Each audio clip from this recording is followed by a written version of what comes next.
At approximately 2200 hours on October 24, 1942, Sergeant John Basilone of Company C, 1st Battalion, 7th Marines, 1st Marine Division, stood watch along a defensive line south of Henderson Field on Guadalcanal. He was 25 years old. The temperature was approximately 28 degrees Celsius. Humidity exceeded 80%. There was no moon. Visibility in the darkness was less than 10 meters without artificial light. Basilone commanded two sections of M1917 A1 Browning machine guns positioned along a narrow corridor where the jungle opened onto the airfield approaches. His machine gun sections numbered approximately 15 Marines. The defensive line they held was one component of a perimeter approximately 3 kilometers long and 2 kilometers deep that surrounded Henderson Field, the most strategically important piece of terrain in the South Pacific at that moment. Guadalcanal is the largest island in the Solomon Islands chain, located approximately 1,850 kilometers northeast of Australia. The island measures approximately 145 kilometers in length and 40 kilometers in width. The northern coast features a relatively flat coastal plain suitable for airfield construction, bounded to the south by steep, jungle-covered mountains reaching elevations of 2,000 meters. Henderson Field occupied this coastal plain, approximately 4 kilometers from the beach at Lunga Point. The strategic context. On August 7, 1942, the 1st Marine Division, under Major General Alexander Archer Vandegrift, had conducted the first major Allied amphibious landing of the Pacific War, seizing an unfinished Japanese airfield on Guadalcanal. The Marines completed construction of the airfield and named it Henderson Field after Major Lofton Henderson, a Marine aviator killed at the Battle of Midway 3 months earlier. Control of Henderson Field meant control of the air over the southern Solomon Islands. Control of the air meant control of the sea. Control of the sea determined whether supplies and reinforcements could reach either force on the island. By October 24, 1942, both sides had committed substantial forces to the struggle. The 1st Marine Division numbered approximately 20,000 men defending the Lunga perimeter. Japanese forces on Guadalcanal, under the overall command of Lieutenant General Harukichi Hyakutake of the 17th Army, numbered approximately 22,000 men, including fresh troops from the 2nd Infantry Division, known as the Sendai Division because most of its soldiers came from Miyagi Prefecture in northern Japan. The Japanese had attempted to recapture Henderson Field twice before. On August 21st, a reinforced battalion had been destroyed at the Tanaru River. On September 12th through 14th, a brigade strength force had been repulsed at Edson's Ridge with heavy casualties. This third offensive would be the largest and most dangerous. Intelligence reports indicated that Japanese forces were massing west and south of the marine perimeter. On October 24, 1942, Sergeant Basilone's position was not selected randomly. The terrain created a natural corridor approximately 400 meters wide between dense jungle to the south and swampy ground to the north. Any large-scale Japanese attack approaching Henderson Field from the south would likely funnel through this corridor. Marine commanders had positioned multiple layers of defense in depth, barbed wire obstacles, interlocking fields of fire from rifle positions, mortar positions with pre-registered targets, and at critical points, heavy machine guns. Basilone's machine guns occupied one such critical point. John Basilone was born on November 4, 1916, at his parents' home in Buffalo, New York. He was the 6th of 10 children born to Salvatore Basilone and Dora Bensavenga. His father had emigrated from Colle Sanita in Benevento Province, Italy, in 1903 and settled in Raritan, New Jersey, where he worked as a tailor. His mother was born in 1889 in Manville, New Jersey, to Italian immigrant parents. The family had temporarily moved to Buffalo when John was born, returning to Raritan, New Jersey in 1918 when John was 2 years old. Basilone grew up in Raritan, a town of approximately 7,000 people located in Somerset County, New Jersey. He attended St. Bernard Parochial School. One of his teachers later recalled that he was one of the most talkative boys in the class. His sister Phyllis remembered that he just could not seem to buckle down to his studies. After completing middle school at age 15, Basilone dropped out before entering high school. He found work as a caddy at a local country club, earning approximately 30 cents per 18-hole round. On July 18, 1934, at age 17, Basilone enlisted in the United States Army. He required parental consent because he was under 18. His father, Salvatore, took considerable convincing, but eventually signed the authorization. Basilone was initially assigned to the 16th Infantry Regiment at Fort J on Governor's Island, New York. He completed basic training, was discharged for 1 day for administrative processing, then immediately re-enlisted and was assigned to the 31st Infantry Regiment. The 31st Infantry Regiment was stationed in the Philippines at Fort McKinley near Manila. Basilone arrived in Manila in late 1934 or early 1935. He served in the Philippines for approximately 3 years until 1937. During this time, he discovered boxing. Fighting as a middleweight at approximately 160 pounds, later as a light heavyweight at 175 pounds, he developed a reputation as a skilled boxer.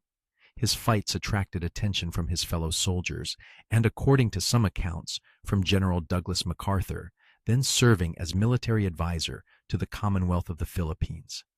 Basilone compiled an undefeated record in service bouts.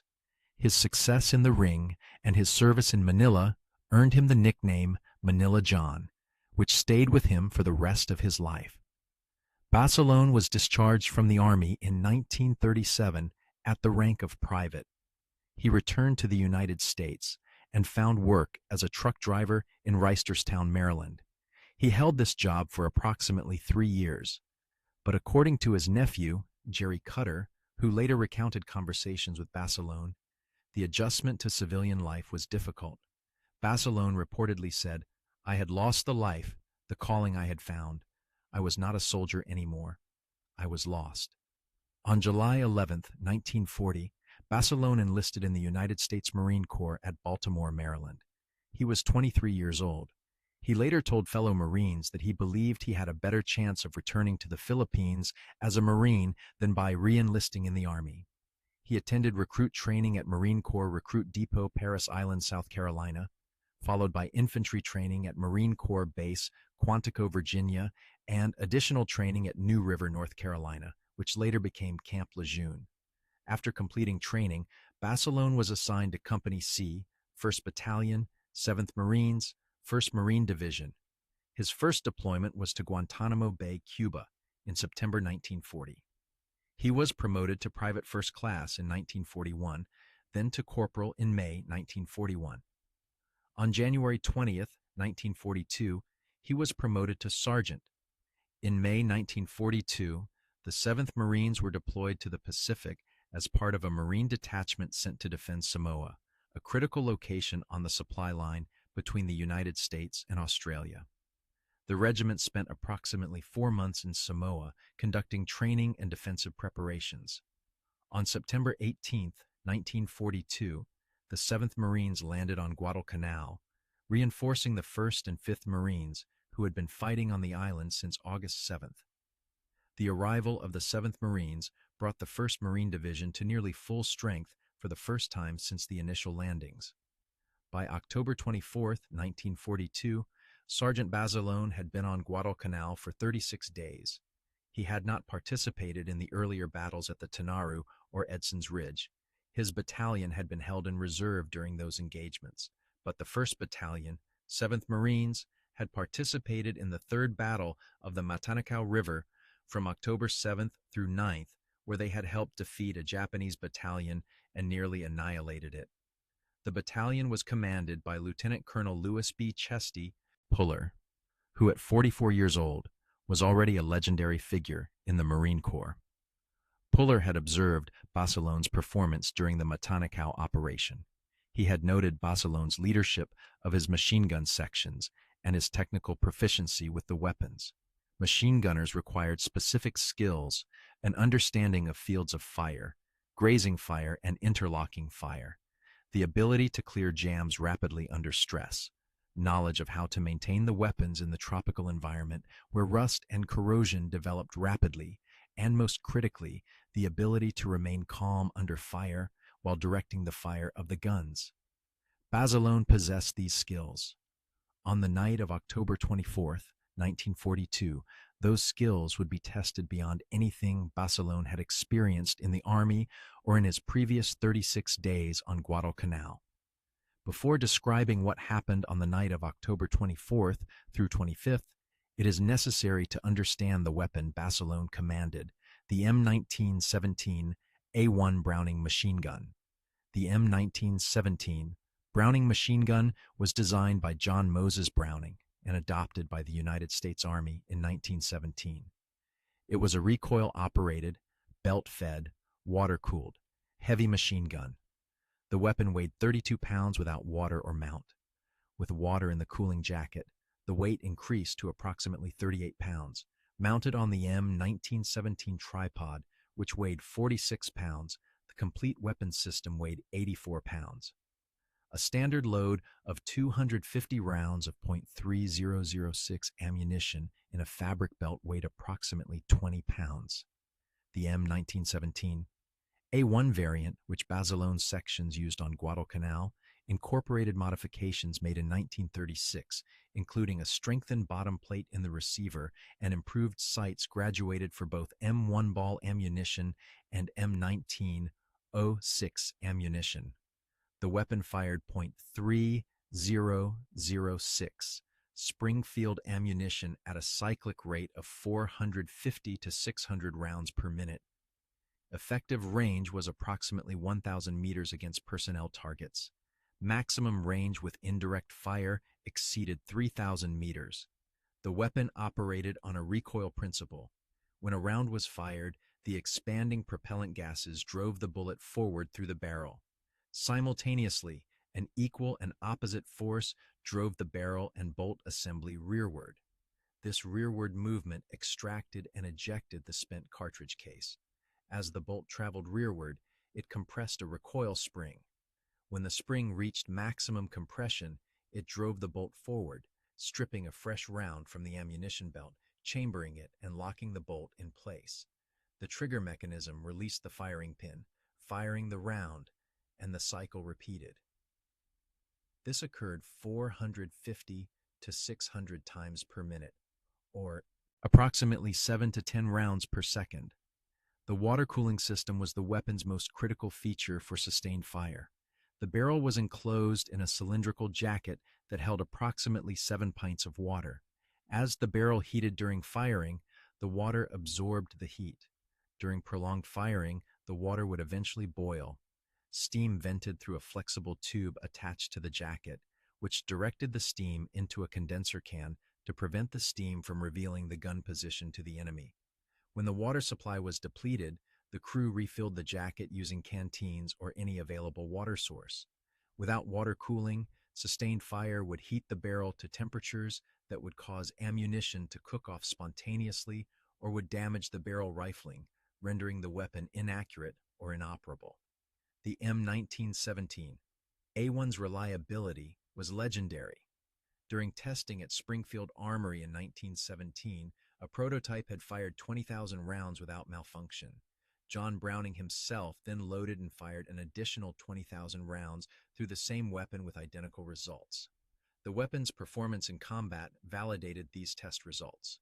The M1917 and M1917 A1 served in World War I, World War II, Korea, and to a limited extent in Vietnam.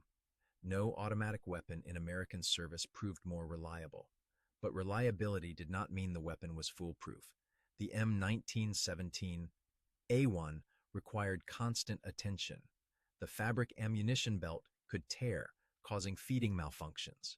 Dirt or vegetation entering the receiver could cause jams. The water jacket could develop leaks from combat damage or corrosion. The recoil spring could weaken over time, reducing the cyclic rate. And most critically, the barrel could overheat if the water supply was interrupted or if fire discipline was poor. A well-trained machine gun crew consisted of a gunner who aimed and fired the weapon, an assistant gunner who loaded ammunition belts and adjusted the belt feed as the weapon fired, an ammunition bearer who maintained a supply of loaded belts near the gun position, and additional crew members who carried spare parts, tools, and reserve ammunition.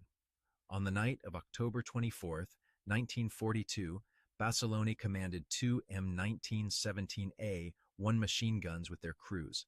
Marine doctrine called for heavy machine guns to be employed in sections of 2 guns, with sections paired into platoons of 4 guns. Basilone's 2-section command therefore represented half of a machine gun platoon, approximately 6 to 8 guns, depending on casualties and equipment availability. The machine guns provided supporting fire for the rifle company defending this sector of the perimeter. Marine rifle companies in 1942 numbered approximately 180 men organized into 3 rifle platoons, a weapons platoon with mortars and light machine guns, and a headquarters section. The attached heavy machine guns from the battalion weapons company reinforced the company's organic firepower at critical defensive positions. Understanding these weapons and this organization is essential to understanding what happened next. October 24, 1942, had been tense along the marine perimeter.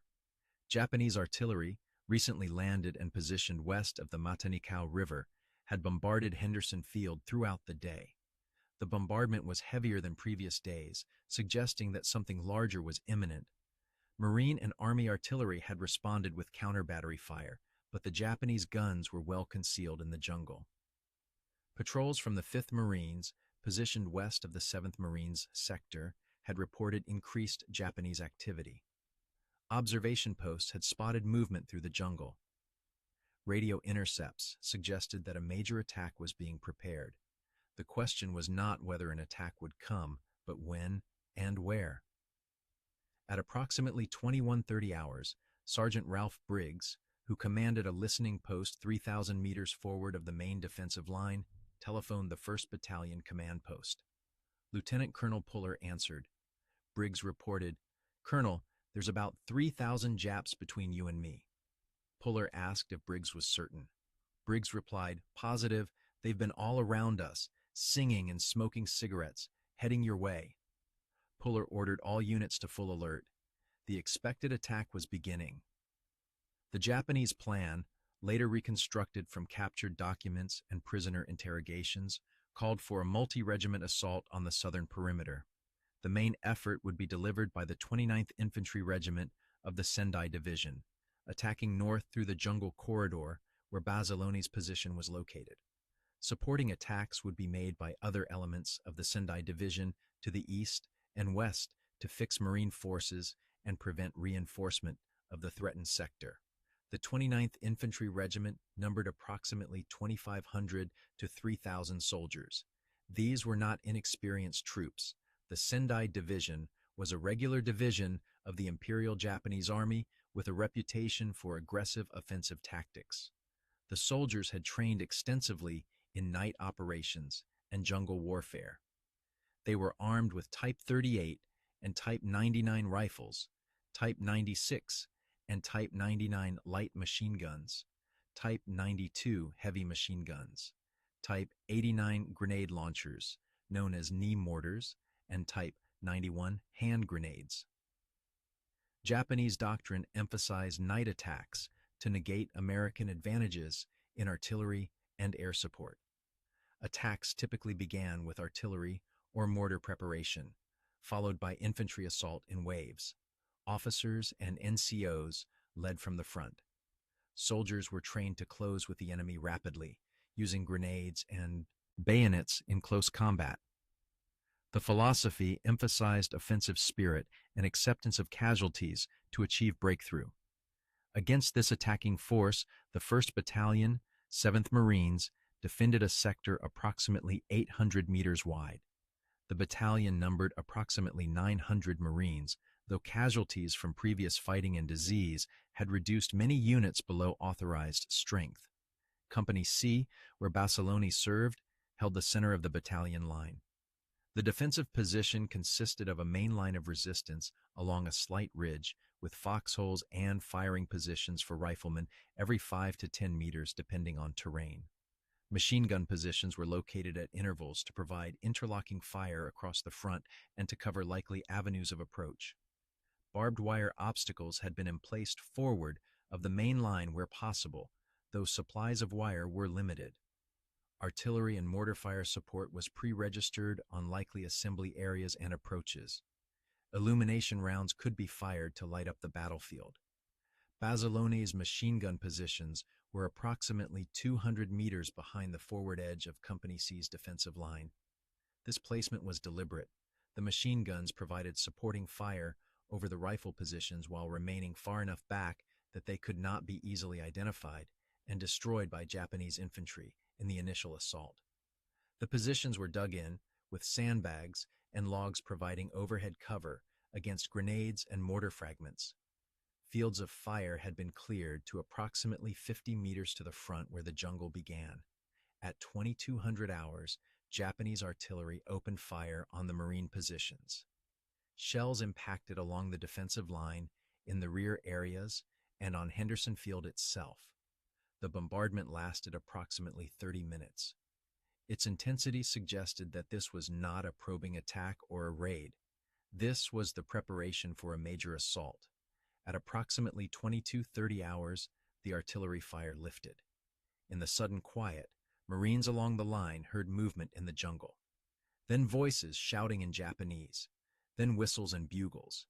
At approximately 2300 hours, the first wave of Japanese infantry emerged from the jungle and attacked toward the Marine lines. The initial Japanese assault hit the forward rifle positions with overwhelming force. Marines in the foxholes opened fire at ranges of 20 to 30 meters as Japanese soldiers charged forward. Grenades exploded along the line. Small arms fire was continuous. The noise was deafening. Rifles firing, machine guns from both sides, grenades detonating, men shouting. Within the first 15 minutes, the forward Marine positions were under severe pressure. Japanese infantry reached the barbed wire. Some soldiers attempted to cut through. Others threw themselves on the wire to create bridges for soldiers behind them. Marine riflemen and light machine gunners fired into the attacking waves at point-blank range. The Japanese kept coming. By approximately 23:20 hours, some Japanese soldiers had penetrated the forward defensive line. They had broken through at several points where Marine positions had been overrun or bypassed. The defensive situation was deteriorating. If the breakthrough could not be contained, Japanese forces would reach Henderson Field. This is when the heavy machine guns became critical. Basilone's two-gun sections were positioned to fire across the defensive line, creating crossfire that would hit Japanese soldiers who had penetrated the forward positions from the flank. The machine guns opened fire at approximately 23:25 hours. The M1917 A1 machine guns fired at their maximum rate. Basilone moved between the two gun positions, ensuring that each gun crew maintained fire discipline, that ammunition belts fed properly, that fields of fire were adjusted as the tactical situation changed. The sustained fire from the machine guns created a wall of bullets that stopped the Japanese advance in that sector. Bodies began to accumulate in front of the Marine positions, but the Japanese response was immediate.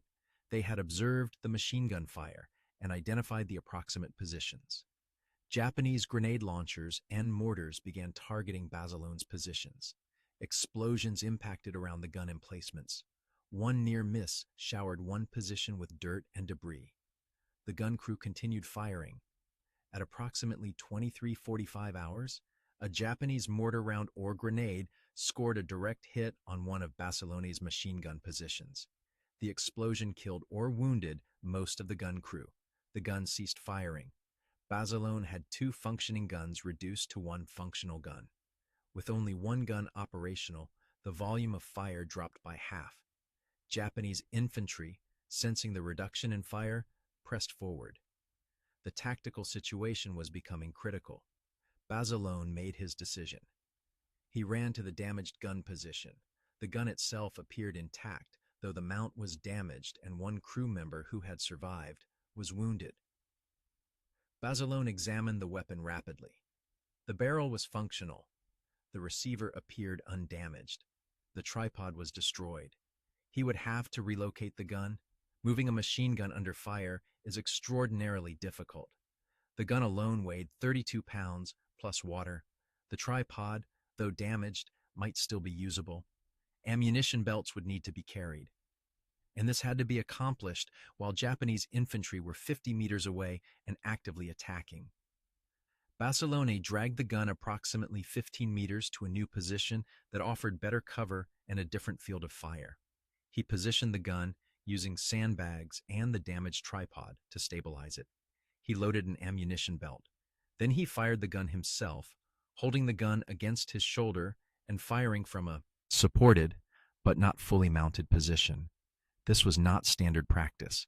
Machine guns were designed to be fired from stable mounts to maintain accuracy and control. Firing a 32-pound, water-cooled machine gun from an improvised position required extraordinary physical strength and skill.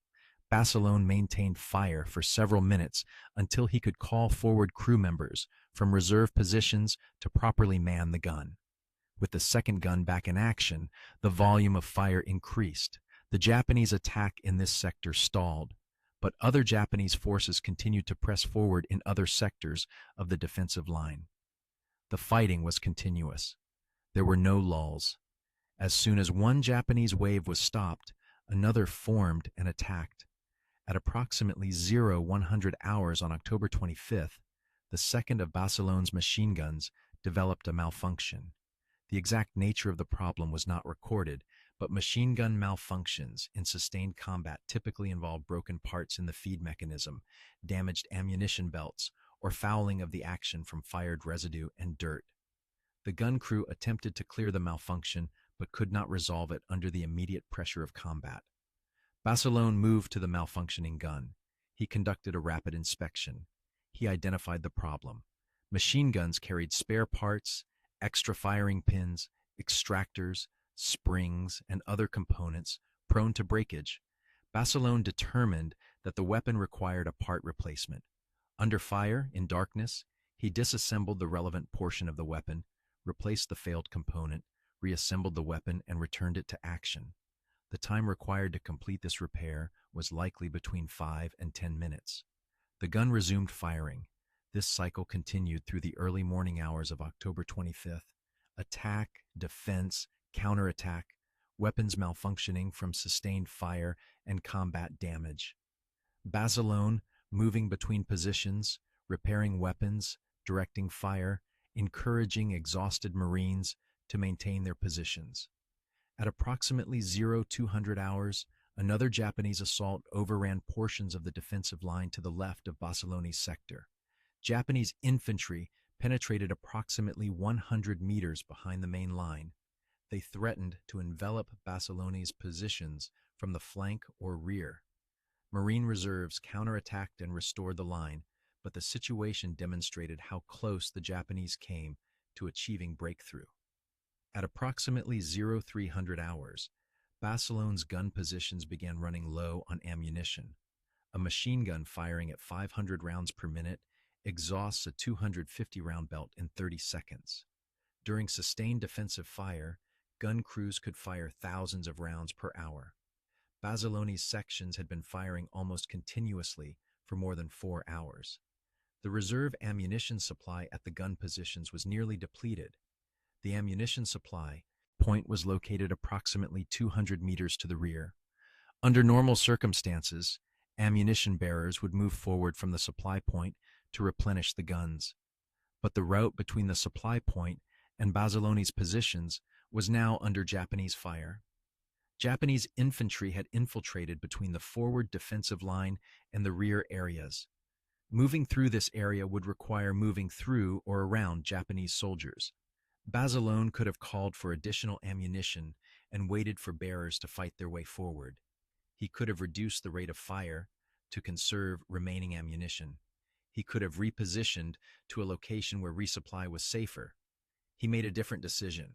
At approximately 0315 hours, Basilone informed the gun crews that he was going back for ammunition. He took a pistol, likely an M1911A 1.45 caliber automatic. He may have taken a machete. Marine accounts mention both weapons, but are not specific about which Basilone carried that night. He left the gun positions and moved toward the ammunition supply point. The route covered approximately 200 meters. In the darkness, visibility was less than 10 meters. Japanese soldiers were positioned in small groups throughout this area, having infiltrated during the earlier assaults. The route required moving through or past these Japanese positions. What happened during the next 10 to 15 minutes was not witnessed by Marines at the gun positions or at the supply point. No detailed account exists of Basilone's movements through the Japanese positions, but Marine listening posts and observation posts in the area reported hearing pistol fire and the sounds of hand-to-hand fighting. The outcome is documented. Basilone reached the ammunition supply point, obtained ammunition, and returned to the gun positions. When Basilone returned, he carried multiple belts of .3006 ammunition. The exact number is not recorded, but each 250-round belt weighed approximately 20 pounds. Basilone likely carried at least 2 belts, possibly more, totaling 40 to 60 pounds of ammunition in addition to his own equipment. He distributed the ammunition to the gun crews. The guns resumed maximum rate of fire.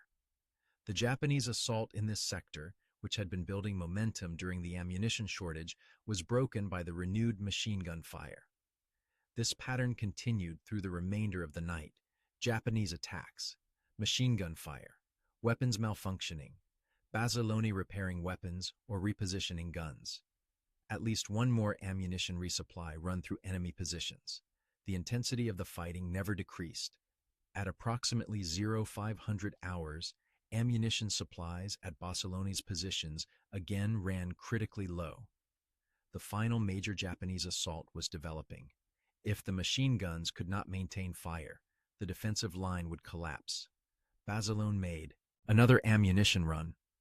This time, witnesses report that he fought his way through Japanese positions using his pistol. Some accounts mention hand-to-hand combat with a machete. He reached the supply point, obtained ammunition, and returned.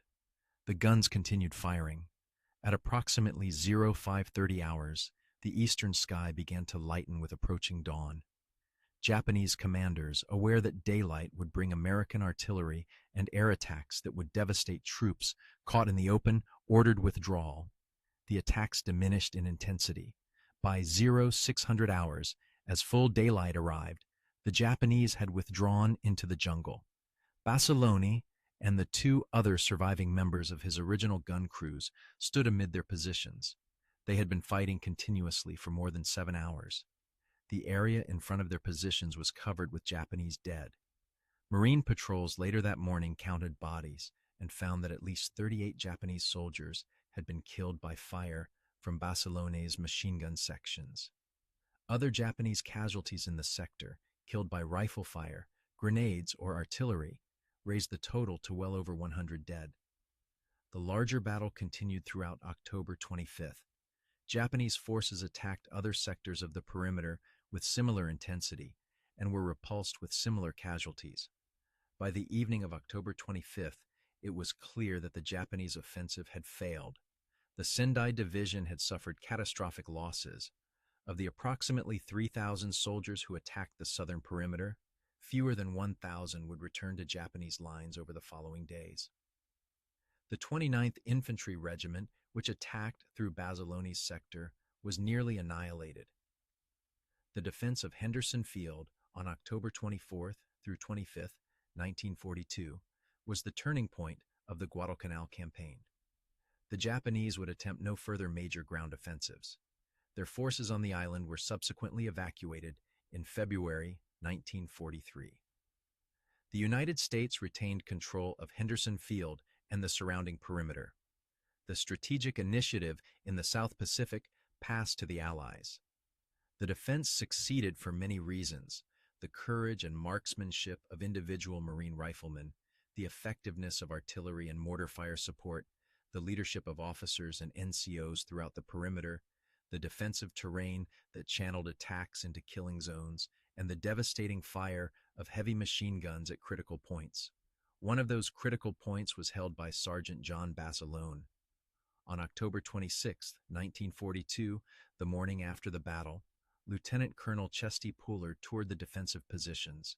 He inspected the areas where the heaviest fighting had occurred.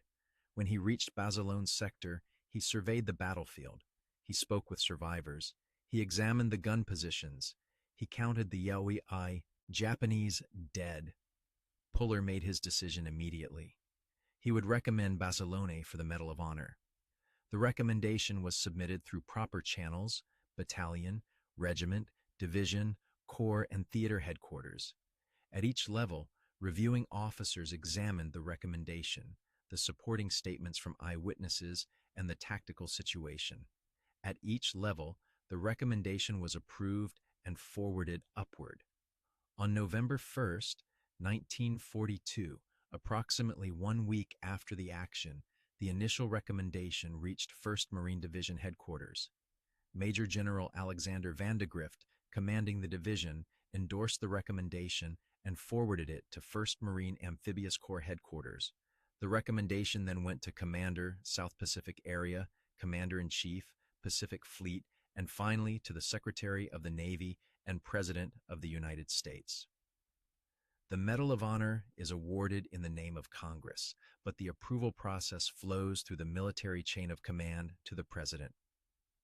On May 21, 1943, approximately 7 months after the action on Guadalcanal, Sergeant John Basilone was formally presented with the Medal of Honor during a ceremony at Camp Balcombe near Melbourne, Australia. Major General Alexander Vandegrift, who had been promoted and transferred to command all Marine forces in the South Pacific, personally presented the award. Basilone was also promoted to platoon sergeant on June 1, 1943.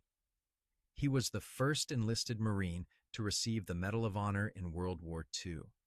The citation, signed by President Franklin D. Roosevelt, reads in full: "For extraordinary heroism and conspicuous gallantry in action against enemy Japanese forces above and beyond the call of duty, while serving with the 1st Battalion, 7th Marines, 1st Marine Division in the Lunga area, Guadalcanal, Solomon Islands, on 24 and 25 October 1942.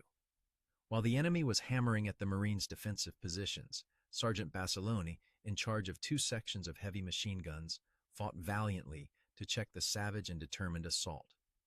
In a fierce frontal attack with the Japanese, blasting his guns with grenades and mortar fire, one of Sergeant Basilone's sections, with its gun crews, was put out of action, leaving only 2 men able to carry on. Moving an extra gun into position, he placed it in action, then, under continual fire, repaired another, and personally manned it, gallantly holding his line until replacements arrived. A little later, with ammunition critically low and the supply lines cut off, Sergeant Basilone, at great risk of his life and in the face of continued enemy attack, battled his way through hostile lines with urgently needed shells for his gunners, thereby contributing in large measure to the virtual annihilation of a Japanese regiment. His great personal valor and courageous initiative were in keeping with the highest traditions of the United States Naval Service. What the citation describes in formal language took place over 7 hours on a ridgeline in the South Pacific jungle.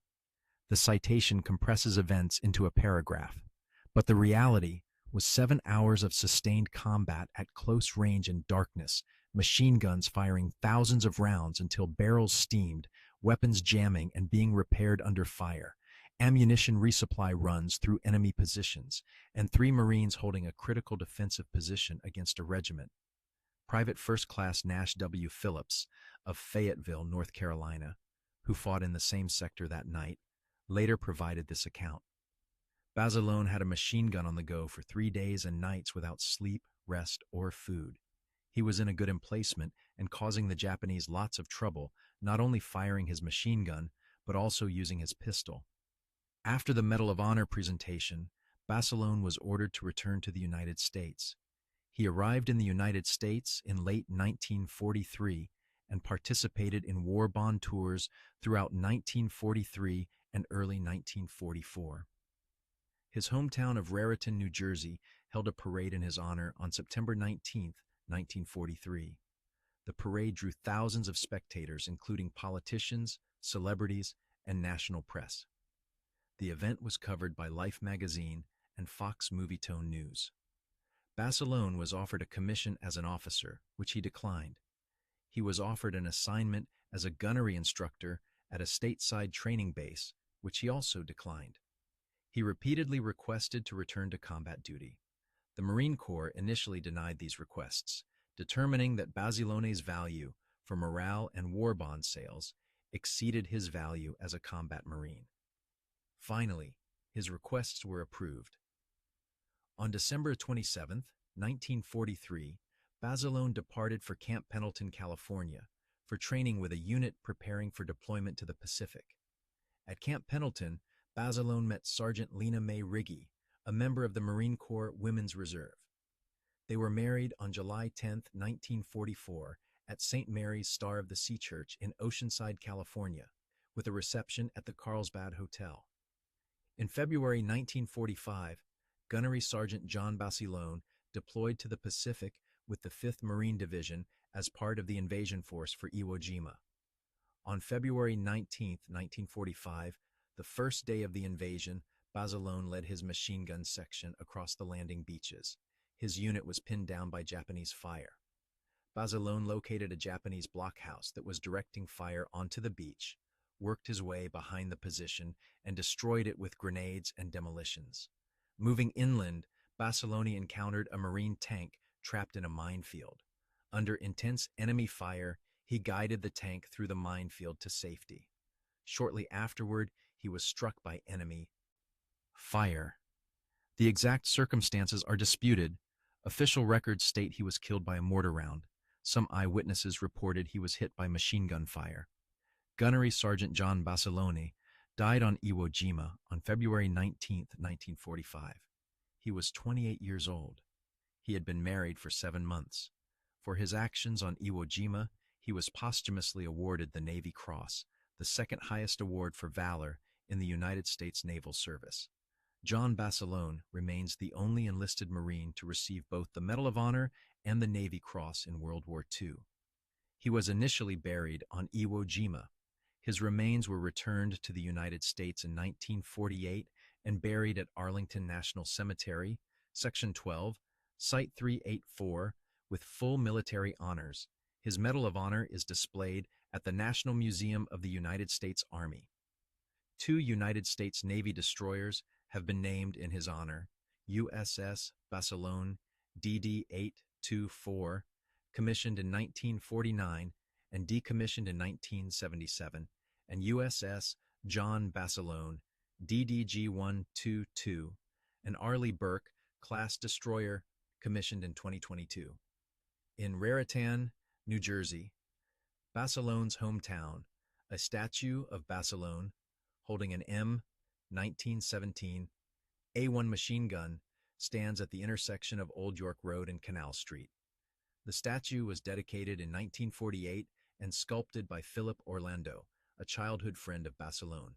Since 1981, Raritan has held an annual parade in Basilone's honor, typically drawing thousands of participants and spectators. It is considered the largest military parade in the United States. The football field at Bridgewater Raritan High School is named Basilone Field.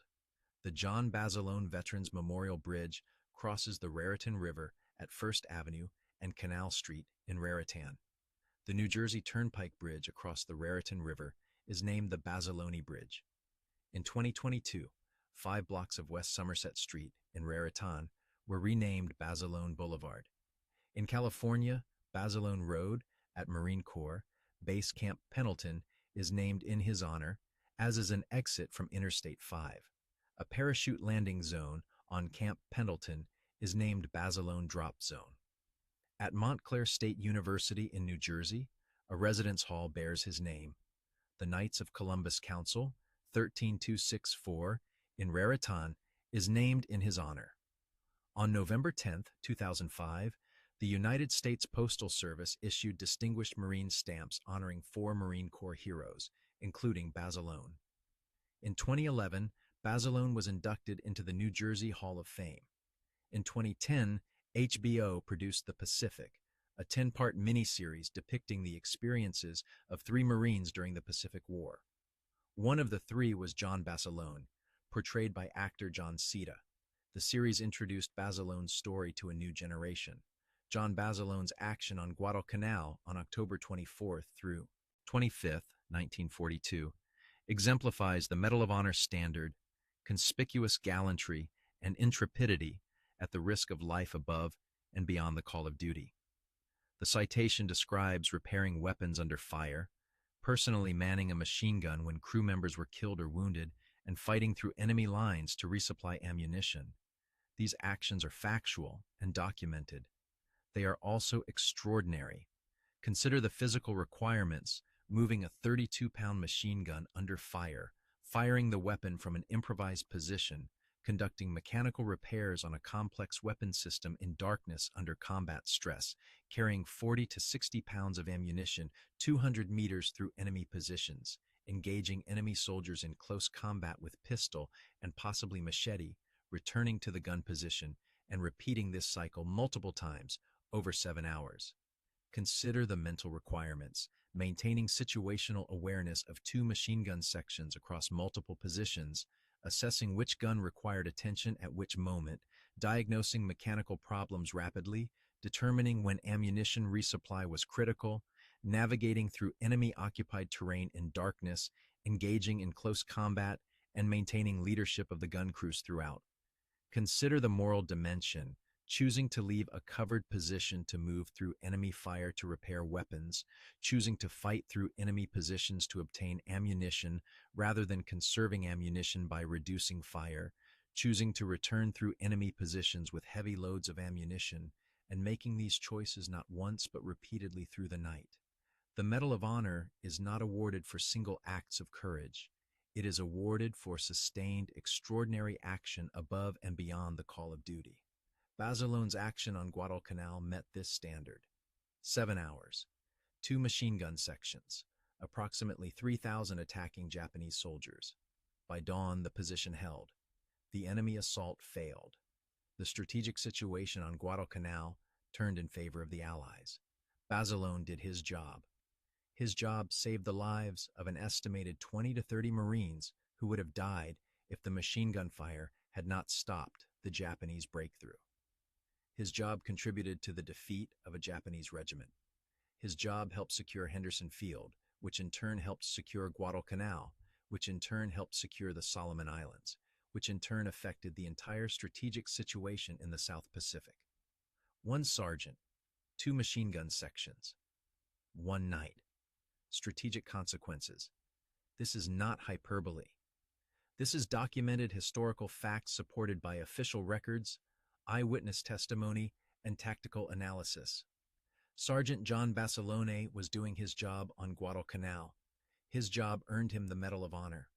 3 years later, on another island, he was doing his job again. His job earned him the Navy Cross. His job cost him his life. He was 28 years old. If this story moved you, please take a moment to like this video and subscribe to the channel. We are committed to telling the stories of every Medal of Honor recipient, more than 3,500 stories spanning more than 150 years of American military history. Each story deserves to be told. Each recipient deserves to be remembered. Leave a comment below. Tell us where you are watching from. Share any connection you might have to this story. Many of you are veterans, some of you are active duty, some are family members of Medal of Honor recipients, some are simply Americans who want to understand what these men did and why it matters. Thank you for watching. Thank you for remembering. And to those who have served and those who continue to serve, thank you for your service.